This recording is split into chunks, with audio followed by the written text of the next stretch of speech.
আমরা যুবকদের হাতে কাজ দিতে চাই। যুবকদেরকে আমরা বেকার রাখতে চাই না, তাদেরকে ট্রেনিং দিয়ে প্রশিক্ষণ দিয়ে আমরা বিদেশে পাঠাতে চাই। বিদেশে পাঠানোর আগে তাদের হাতে টাকা না থাকলে রাষ্ট্রীয়ভাবে যে টাকা লাগবে বিনা সুদে তাদেরকে আমরা কর্জে হাসানা দিতে চাই। বিদেশে যে তারা আয় করে এই টাকা আমাদেরকে পরিশোধ করবে, এরকম একটা পরিকল্পনা বাংলাদেশ জামাত ইসলামী গ্রহণ করছে। বাংলাদেশ জামাত ইসলামী গ্রহণ করছে। এখানে প্রতি বছর লক্ষ লক্ষ বেকার যুবকদেরকে চাকরি দেওয়া সম্ভব। যদি ঘুষ দুর্নীতি কিছু বন্ধ করা যায়, কমানো যায়, তাহলে এই টাকা দিয়ে আমাদের তরুণদের যুবকদের মাঝখানে আমরা কর্মের সংস্থান করতে পারবো। যেখানে অপচয় হয়, এখানে যে টাকা অপচয় হয়, অপব্যয় হয়, ঘুষ হয়, দুর্নীতি হয়, সেই টাকার অর্ধেক টাকাও যদি আমরা ব্যবহার করি তাহলে আমাদের হাসপাতালে ওষুধের ঘাটতি হয় না, হাসপাতালের চিকিৎসা ফ্রি করা যায়। এখানে একটা চিকিৎসার জন্য একজন গরিব মানুষ নিঃস্ব হয়ে যায়, তার জায়গা জমি বিক্রি করে তাকে চিকিৎসা হতে হয়। অতএব এই ঘুষ দুর্নীতি যদি কমানো যায়, বন্ধ করা যায়, তাহলে বাংলাদেশের সমস্ত হাসপাতালের সমস্ত চিকিৎসা ব্যবস্থাপনাকে ফ্রি করে দিয়ে মানুষের ফ্রি চিকিৎসার ব্যবস্থা করা যায়।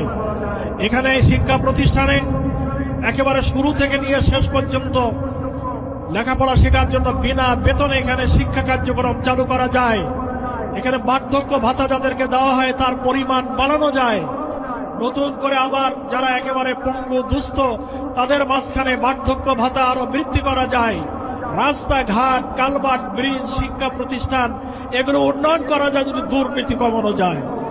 বন্ধুগণ, আওয়ামী লীগের আমলে 26 লক্ষ কোটি টাকা তারা বিদেশে পাচার করেছে। 26 লক্ষ কোটি টাকা।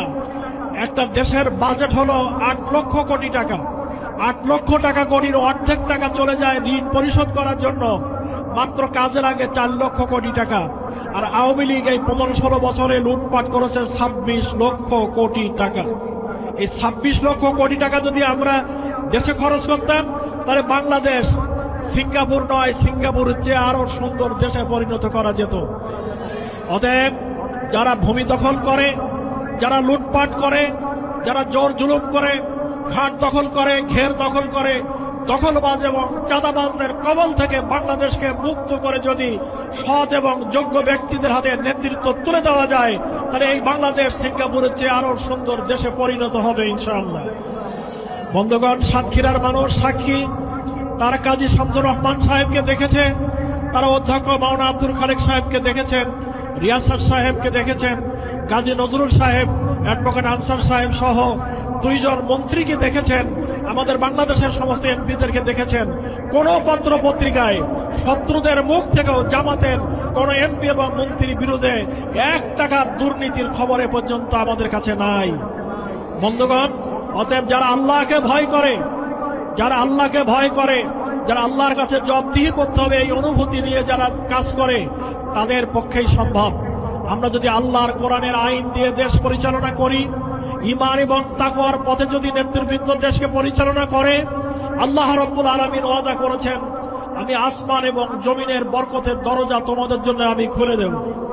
লা ফাতাহনা আলাইহিম বারাকাতিম মিনাস সামাই ওয়াল আরদে। আসমান এবং জমিনের বরকতের দরজা আমি সেই দেশের জন্য, জাতির জন্য আমি খুলে দেব। অতএব আমাদের বাংলাদেশের যে সুজলা সুফলা, ফলের দেশ, ফুলের দেশ, ফসলের দেশ, মাছের দেশ, সোনার মানুষের দেশ, এখানে কিছু লোক দুর্নীতিগ্রস্ত যারা নেতৃত্ব যে এই সুন্দর দেশটাকে একেবারে মেসাকার করে ছেড়ে দিয়েছে।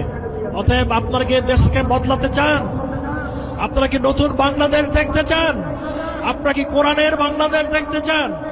তাহলে চাইলে আসুন আমরা এই সমাজ পরিবর্তনের জন্য আমরা দাঁড়িপাল্লায় ভোট দিয়ে নতুন যাত্রা আমরা শুরু করি।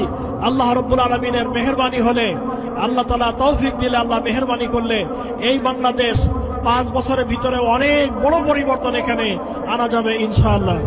আমি আপনাদের কাছে দোয়া চাই, আপনাদের জন্য দোয়া করি। রব্বুল আলামিন আমার ভিতরে কোনো যশ, কোনো খ্যাতি, কোনো মোহ, কোনো লোভ, কোনো আকাঙ্ক্ষা যেন আমার ভিতরে না দেন। সব থেকে মুক্ত হয়ে নির্ভেজাল ভাবে, খালেজ ভাবে আল্লাহর সন্তুষ্টিকে সামনে নিয়ে জনগণের সেবা, দেশের সেবার জন্য যেন আল্লাহ রাব্বুল আলামিন আমাকে কবুল করেন, আমি এই দোয়া কামনা করে আপনাদের সকলকে আবারও ধন্যবাদ জানিয়ে আমি আমার বক্তব্য এখানে শেষ করলাম। ওয়া আখিরু দাওয়ানা আনিল হামদুলিল্লাহি রাব্বিল আলামিন। আসসালামু আলাইকুম ওয়া রাহমাতুল্লাহি ওয়া বারাকাতুহু।